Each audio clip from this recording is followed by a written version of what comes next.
تمہیں معلوم ہو جائے گا. کلا لو تعلمون علم الیقین, ہاں تم یقینی طور پر جان جاؤ گے. بے شک. یقین تو اسی وقت آنا جب چیز سامنے آ جائے گی.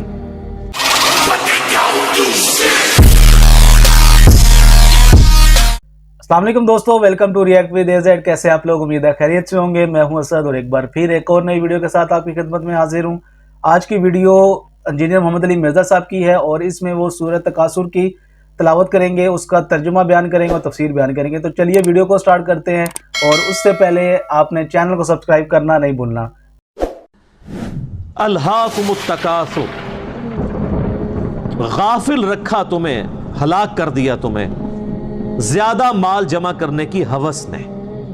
حتی زرتم المقابر, یہاں تک کہ تم نے قبروں کا منہ دیکھا, یعنی مرتے دم تک مال مال مال مال.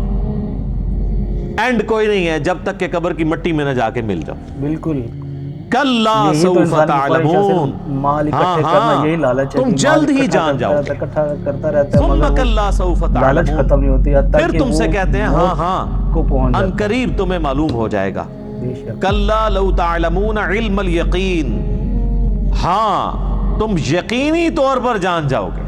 بے شک. یقین تو اسی وقت آنا جب چیز سامنے آ جائے گی. لترون الجحیم, تم دیکھ کر رہو گے دوزخ کی آگ کو. ثم لترونها عین الیقین, اس کے بعد تمہیں دوزخ کی جو آگ کو دیکھ کر اپنی آنکھوں سے یقین آ جائے گا, لیکن اس میں فائدہ کوئی نہیں ہونا. ثم لتسألن یومئذ عن النعیم, اس دن پھر تم سے اللہ تعالیٰ ہر اس نعمت کے بارے میں پوچھے گا جو اس نے دنیا میں تمہیں وہ نعمت دی تھی. آنکھ, کان, عقل, یہ ساری چیزیں دی تھی, ان کو یوٹیلائز کر کے اللہ کی اطاعت کیوں نہیں اختیار کی. ایک ایک نعمت کے بارے میں پوچھا جائے گا. قیامت مضمر ہے جی سورت کے اندر. اس وقت امت کا سب سے بڑا مسئلہ یہی ہے, جو جامع ترمذی میں حدیث ہے کہ ہر امت کا کوئی نہ کوئی فتنہ ہے, اور میری امت کا فتنہ مال ہے. اور بخاری اور مسلم دونوں میں حدیث ہے, نبی علیہ السلام نے اپنی وفات سے 1 مہینہ پہلے شہدائے احد کے قبرستان میں جا کے ان کی قبروں کے اوپر جنازہ دوبارہ پڑھا. 8 سال کے بعد 3 ہجری میں غزوہ احد ہوا اور 11 ہجری میں نبی علیہ السلام کی وفات ہوئی. تو آپ نے اپنی وفات سے 1 مہینہ پہلے وہاں پہ خطبہ دیا. میں نے کربلا والے ریسرچ پیپر میں خطبہ ڈالا بھی ہوا ہے. آپ علیہ السلام نے قبرستان میں خطبہ دیا عبرت کے لیے کہ مرنے کے بعد سب نے ادھر ہی آنا ہے. چونکہ آپ بھی دنیا سے جا رہے تھے, آپ کو اللہ نے بتا دیا. اور حدیث کے الفاظ ہیں, عقبہ بن عامر کہتے ہیں کہ میں نے آخری دفعہ رسول اللہ کو ممبر پہ اسی دن دیکھا تھا, اس کے بعد میں نے حضور کو ممبر پہ چڑھے ہوئے نہیں دیکھا. آپ فرمایا, لوگوں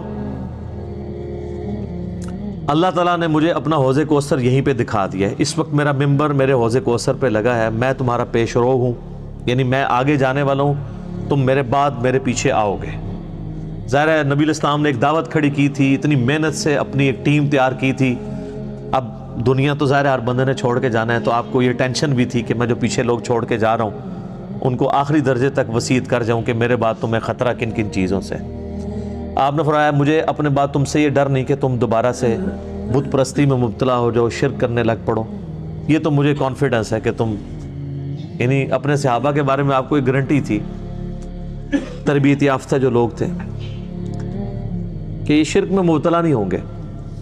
البتہ مجھے یہ ڈر ہے کہ تم میرے بعد دنیا کے مال میں پھنس جاؤ گے اور دنیا کے خزانے تمہارے لیے کھول دیے جائیں گے. نبی علیہ السلام نے تو اپنی وفات تک فقر ہی دیکھا تھا. بخاری اور مسلم دونوں میں حدیث ہے, ام عائشہ کہتی ہیں کہ نبی علیہ السلام کی وفات تک ہماری حالت تھی, بعض اوقات 1 مہینہ, بعض اوقات 2, بعض اوقات 3 مہینے تک ہمارے گھر میں چولہا نہیں جلتا تھا, کوئی پکانے کے لیے چیز نہیں ہوتی تھی. 2 کالی چیزوں پہ گزارا ہوتا تھا, ایک کھجور اور دوسرا پانی. اور کھجوریں بھی کوئی ٹن ٹن نہیں, 2 کھجوریں اور ایک میٹھا پانی کا پیالہ صبح کے وقت, اور 2 کھجوریں اور 1 پانی کا پیالہ میٹھا شام کے وقت, کیونکہ میٹھا پانی وہاں پہ ایشو تھا ریگستان میں. آج بھی آپ ذرا ریگستانی علاقوں میں چلے جائیں تو کتنے کلومیٹرز پیدل سفر کر کے, وہاں کی تو زندگی میں ایشو ہی یہی ہے کہ پانی بھر کے لانا ہے 8 کلومیٹر سے, اور آپ نے آٹا جو ہے چکی میں پیس کے بس روٹی پکانی. یہ ٹوٹل لوگوں کی زندگی ہے. یہ جو آپ یاشیاں جو نیٹ پہ